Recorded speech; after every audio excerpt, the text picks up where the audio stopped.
আপনারা যারা Redmi phone চালান আপনারা এই সমস্যায় পড়েন না, আমি বিশ্বাস করি না। দেখেন কি সেই সমস্যা।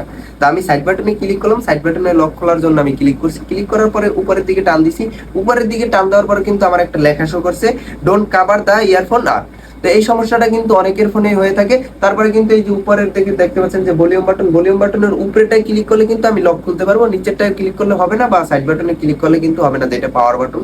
তো এই দুইটাই কিন্তু ক্লিক করলে কিন্তু হবে না। তো এই সমস্যাটার মুখে পড়ে অনেকেই আছে যে লক খুলতে অনেক কষ্ট হয়, বা অনেক খোঁচাইয়ে খাঁচাইয়ে যাদের এই যে আপনার যে নাই, মানে এই যে পাওয়ার বাটন নাই, উপরের ভলিউম বাটনটা ওইটা নাই, খোঁচাইয়ে খাঁচাইয়ে মানে কিভাবে আপনারা খুলবেন দিশা বিশা পান না।